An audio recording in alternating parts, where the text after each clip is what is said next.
طبقہ شیعوں کا اور محبان اہل بیت کا جب اس کو اپنا ہیرو مان لیتا ہے، جو کہ اس کا یہی پلان تھا کہ مجھے پہلے المومنین اپنا ہیرو تسلیم کر لیں،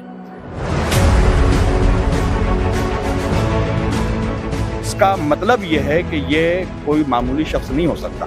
یہ دشمن کی طرف سے اور بالخصوص اسرائیل اور موساد کی طرف سے یہ پلان کیا ہوا، برطانیہ کی طرف سے یہ پلان کیا ہوا یہ ایجنٹ ہے۔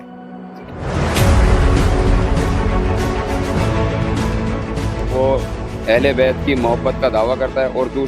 دوسری طرف وہ مراج کرام کو کچھ بھی نازیبا بول دیتا ہے، تو ہمارے نوجوانوں پہ اس کا کیا ایفیکٹ پڑے؟ ایک شخص ہے شیخ حسن اللہ یاری، آج کے وقت میں کچھ نوجوانوں کے دل میں بیٹھا ہوا ہے۔ ایک طرف تو وہ اہل بیت کی محبت کا دعویٰ کرتا ہے اور دوسری طرف وہ مراج کرام کو کچھ بھی نازیبا بول دیتا ہے، تو ہمارے نوجوانوں پہ اس کا کیا ایفیکٹ پڑے؟ دیکھیے،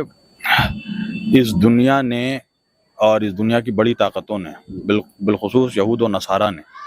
شیعت پہ بہت زیادہ ریسرچ کیا ہے، اور اب وہ یہ سمجھ چکے ہیں کہ آپ کی طاقت کیا ہے، یعنی شیعت کی طاقت کیا ہے۔ تو جو آپ کی طاقت ہے اب وہ اسی کو آپ کی کمزوری بنانا چاہتے ہیں۔ مثلاً ولایت علی کیا ہے؟ یہ طاقت ہے مولائیوں کی، آپ کی۔ اب ان کے ذریعہ اسی ولایت کے موضوع پر اب یہ مومنین کو آپس میں لڑا رہے ہیں۔ ایک طبقہ ہے جو کہتا ہے کہ نماز میں جو ہے علی ولی اللہ پڑھا جائے، ایک طبقہ ہے جو کہہ رہا نہیں پڑھا جائے، تو ایک جھگڑا سا، یعنی کہ آپس میں مومنین جھگڑ رہے ہیں۔ حالانکہ یہ وہ مدعا ہے کہ جس پہ تو ہم سب متحد ہونے چاہیے، ہمارے درمیان اتحاد ہونا چاہیے ولایت کی ٹاپک پر، مگر اسی ٹاپک کو استعمال کر کے جو ہماری طاقت ہے اس کو ہمارے ویکنس بنانے کی کوشش کی جا رہی ہے۔ ٹھیک ہے، اب کیا ہے کہ ظاہر بات ہے کہ جو بھی محب اہل بیت ہے، چاہے وہ شیعہ ہو یا غیر شیعہ ہو، جو اگر اہل بیت کو چاہتا ہے تو ان کے جذبات کے ساتھ بھی، اہل بیت کا نام لے کر ان کے جذبات کے ساتھ کھیلنا بھی اس وقت بڑا آسان ہو گیا ہے، جو یہ کام یہ شخص حسن اللہ یاری کر رہا ہے۔ ایک طرف تو یہ نواسب سے، خوارج سے مناظرہ کرتا ہے، ایک طرف یہ اہل بیت علیہ السلام کی وکالت کرتا ہے، اور وکالت کرنے کے بعد جب ایک طبقہ شیعوں کا اور محبان اہل بیت کا جب اس کو اپنا ہیرو مان لیتا ہے، جو کہ اس کا یہی پلان تھا کہ مجھے پہلے المومنین اپنا ہیرو تسلیم کر لے، اس کے بعد میں جو کچھ بھی کہوں گا پھر وہ میری بات کو سچ مانتے چلے جائیں گے۔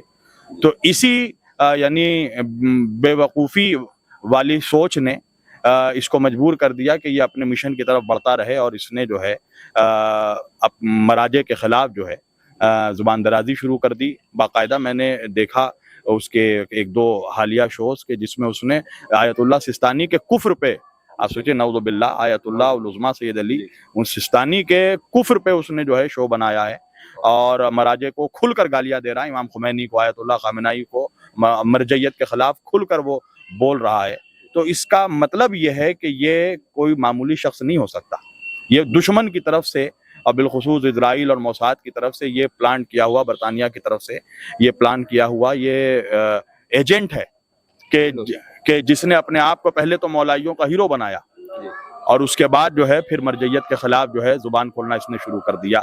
تو اس وقت جو بھی نظام مرجعیت کے خلاف بول رہا ہے وہ اس کا تعلق رحمان سے نہیں، اس کا تعلق شیطان سے ہی ہو سکتا ہے۔ اس لیے کہ اگر آپ علم کی بات کیجئے گا تو آج تک مجھے آپ کوئی کتاب دکھا دیجئے، کوئی روایت دکھا دیجئے، یا کوئی عالم بتا دیجئے کہ جس نے ابلیس کو جاہل کہا ہو۔ یہاں تک کہ اکثر مولوی کہتے ہیں کہ وہ معلم ملکوت تھا۔